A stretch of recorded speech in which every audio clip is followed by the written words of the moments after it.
alap ma Uhuru Gardens.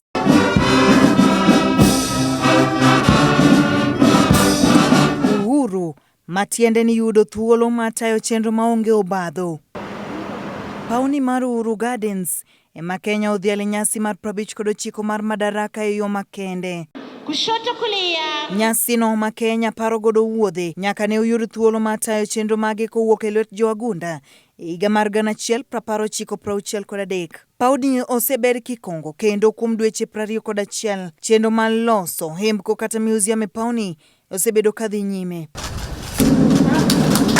Gikone jatend Kenya Uhuru Kenyatta ne oyawo yanga kaka Hembko manyiso historia mar Kenya. Historia yango ni pauni mar Uhuru Gardens ema jo Kenya ne ochokore kanyakla kagibago nyasi mar mor bang' ka oloch kuwuok e lwet jo wasungu higa mar 1963 kendo bang'e Kenya ne oduogo yudo thuolo mar tayo chenro mage owuon e higa 1964.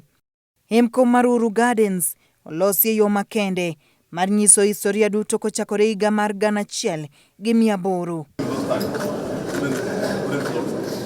Hembko no olos ne kidienje koriwo kaot moyiedhi ma oting'o nonro mar kweri jo Kenya mane ni opera manyime kedo ne loch mar piny.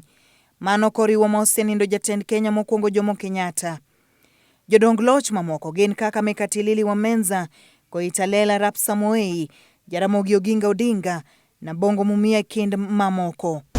Bende nitie kama oyiedhi moting'o rapar mar joma osewito ngimagi midhiero mapek ma osekwako Kenya. Kama kamano gerne ranyisi mar hotogoro ma omuonie nyingie jogo ma owito ngimagi kochakore lweny mar 2 mar winche mong'ere gi dho ngere mar World War II to nyaka nyinge jo Kenya manowito ngimagi e tulo mane okwako Kenya bang' yiero mar 2007. Dero makende bende nie i Hembko no ma oting'o tonde ma omin kendo ma oting'o nyinge jogo ma owito ngimagi ka gikedo ne Kenya e lwet jo wasungu.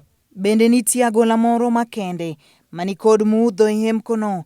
Mudho makamano en mar keto ranyisi mar midhiero makoch ma Kenya osekadhoe. Abila machielo manie Hembko no en mabiro ting'o nyisruok mar lony mar jo Kenya kokalo kuom gigo magiloso e yor lony manyasani. Abila no ni kod tong' ma ochwe wi tate kong'iyo polo.